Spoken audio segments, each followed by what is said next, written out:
প্রশ্ন হলো, মেয়ে দেখেছি বিবাহ করার জন্য, তবে সে দিনদার না, সে বলেছে বিবাহর পরে দিনদার হয়ে যাবে, তাকে বিবাহ করা কি উচিত হবে? নবী করিম সাল্লাল্লাহু আলাইহি সাল্লাম বলেছেন, তুনকাহুল মারআতু লিআরবাইন, মেয়েদের চারটি বিষয় দেখে সাধারণত সমাজে মানুষ মেয়েদেরকে বিয়ে করে।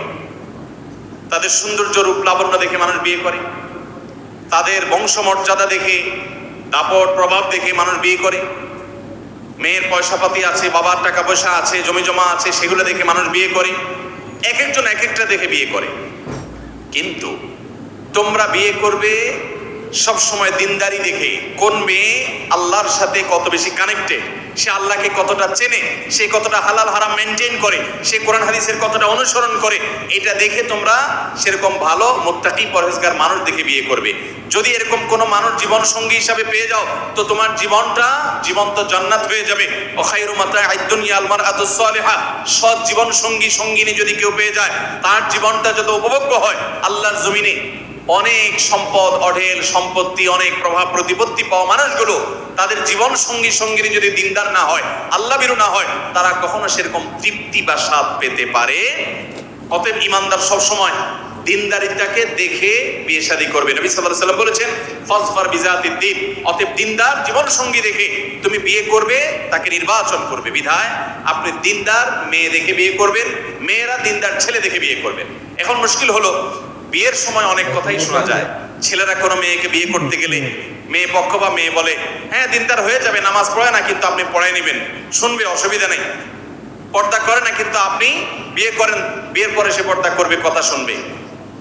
আপনার যদি মনে হয় যে হ্যাঁ তাকে আপনি কথা শোনাতে পারবেন, আপনি বিয়ে করতে পারেন। কিন্তু যদি কেউ রেডিমেড পায়, তাহলে সে আনরেডিমেড জিনিস কেন নিতে যাবে? ঠিক কিনা বলেন? অতএব যুবকরা, দিনদার না সে দিনদার হবে, সেটাতে কেন যাবেন যদি দিনদার আপনার হাতের নাগালে থাকে?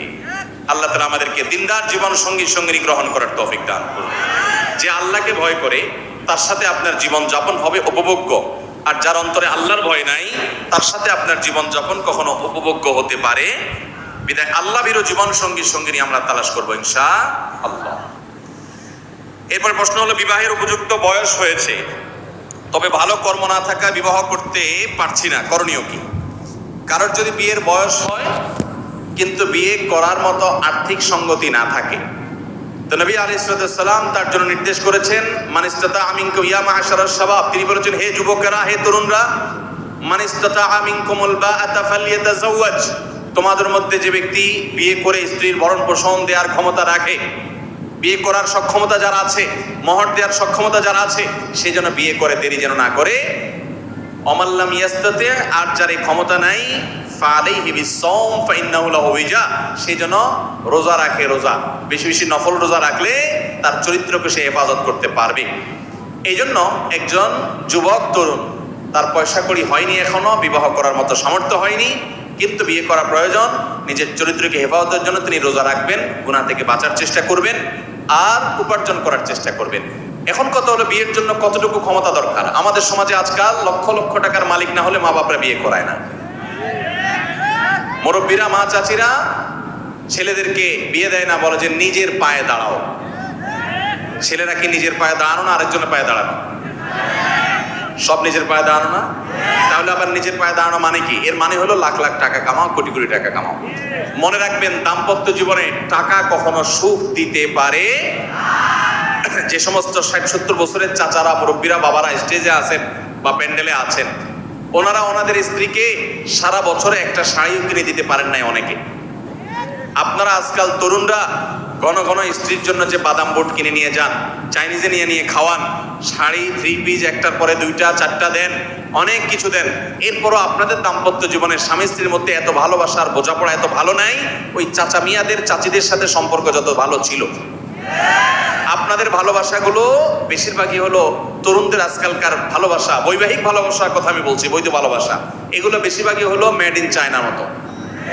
আজকে বিয়ে হতে দেরি, কদিন পরে ভাঙতে। কিন্তু ওই আমাদের বাপ চাচা, মুরব্বী যারা ছিলেন, ওনাদের স্ত্রীকে অনেক কিছু দিতে পারে নাই, কিন্তু ভালোবাসাটা এত মজবুত যে মেড ইন জাপান ফেল।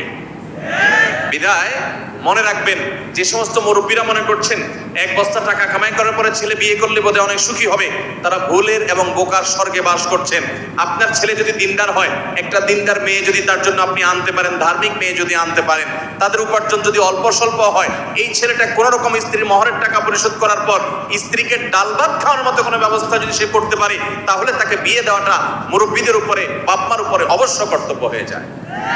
এই গুনাহ, এই কাজটা যদি আপনি না করেন, তাহলে আল্লাহর কাছে আপনি গুনাহগার হবেন। আল্লাহ বলেছেন, ওয়ানকিহুল আয়ামা মিনকুম ওয়াস-সালিহিনা মিন ইবাদিকুম ওয়া ইমাইকুম, তোমাদের অধীনস্থদেরকে তোমরা বিয়ে দাও।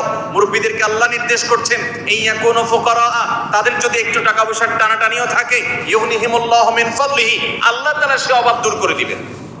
তাহলে আল্লাহর ওয়াদার প্রতি বিশ্বাস নাই মুরব্বীদের? তাহলে আমাদের সমাজে আজ জেনা ব্যভিচার ব্যাপক আকার ধারণ করেছে। এমন তরুণ খুঁজে পাওয়া কঠিন, যেই তরুণের তারুণ্যে যৌনতা সংশ্লিষ্ট কোনো অপরাধ নেই, যে কোনো হারাম রিলেশন কোনো মেয়ের সাথে করে নেই, এরকম যুবক পাওয়া আজ কঠিন হয়ে গেছে, সংখ্যা একেবারে কম। অতএব এই ভয়াবহ ফিতনা থেকে আমাদের তরুণদেরকে যদি বাঁচাতে হয়, তাহলে অবিলম্বে উপযুক্ত হওয়ার পর দেরি না করে তাদেরকে বিয়ে দেওয়ার কোনো বিকল্প পথ খোলা। নবী সাল্লাল্লাহু আলাইহি ওয়াসাল্লাম বলেছেন, বিয়ে এটা আহসানুল লিল ফরাজ ওয়া আগাদ্দুল লিল বাসার, এটার কারণে মানুষ চোখের হেফাজত করতে পারে, চরিত্রের হেফাজত হয়, এটার জন্য সহায়ক হয় বিয়েটা। আল্লাহ তাআলা আমাদের তরুণদেরকে অল্প বয়সে অর্থাৎ উপযুক্ত হওয়ার পর দেরি না করে দ্রুততার সাথে বিয়ে করার তৌফিক দান করুন। আমাদের মুরব্বীদেরকে, তাদের মা বাবাদেরকে আল্লাহ তাআলা হেদায়েত দান করুন, তাদের দিলটাকে আল্লাহ তাআলা নরম করে দেন। আমাদের বাপ চাচারা, মুরব্বীরা যারা আছেন, আপনারা বেশিরভাগ বিয়ে করেছেন 18, 20, 21 বছর বয়স, আরো অনেকে 14, 15, 16 বছরের বেশি বিয়ে করছেন, ঠিক না ঠিক? আপনাদের এত আগে বিয়ে না করলেও চলতো, কারণ আপনাদের আমলে এত ফিতনা দুনিয়াতে ছিল।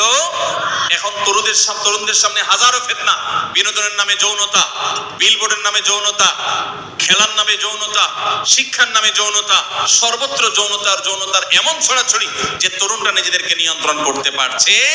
অতএব এই ফিতনা সংকুল সময়ে তাদেরকে আরো অনতি বিলম্বে দ্রুততার সাথে বিয়ে দেওয়া দরকার। নবী সাল্লাল্লাহু আলাইহি ওয়াসাল্লাম বলেছেন, তোমাদের ছেলে মেয়েরা যখন বিয়ের উপযুক্ত হয়ে যায়, আর দেরি না করে অবিলম্বে তাদেরকে বিয়ের ব্যবস্থা করো, না হলে এই জমিনে ফিতনা, ফাসাদ, ইফটিজিং, ধর্ষণ, জেনা, ব্যভিচার বাড়তে থাকবে। এটাকে পৃথিবীর কোন কালচার, কোন সভ্যতা নিয়ন্ত্রণ করতে পারবে? অতএব বিবাহের কোনো বিকল্প নাই মানুষের চরিত্রকে হেফাজত করবার জন্য। কিন্তু যুবক, মহর দেওয়ার ক্ষমতাও নেই, ছাত্র মানুষ, উপার্জনও করছেন না, রোজা রাখবেন এবং আপনি বাপ মার খেদমতের পাশাপাশি, পড়াশোনার পাশাপাশি কোন একটা উপার্জনের পথ খুলবেন। আমাদের দেশে বেশিরভাগ যুবকরা বেকার, এর জন্য আড্ডা ফাড্ডা, দুনিয়ার সমস্ত আলতু ফালতু কাজের সাথে তারা জড়িয়ে পড়ে। ছাত্র জীবন থেকে সম্ভব হলে টিউশনি শুরু করে দিবেন, সম্ভব হলে কোন একটা উপার্জনের পথ শুরু করবেন। আল্লাহ তাআলা ইনশাআল্লাহ বারাকা দান করবেন। চেষ্টা করবেন তো ইনশাআল্লাহ।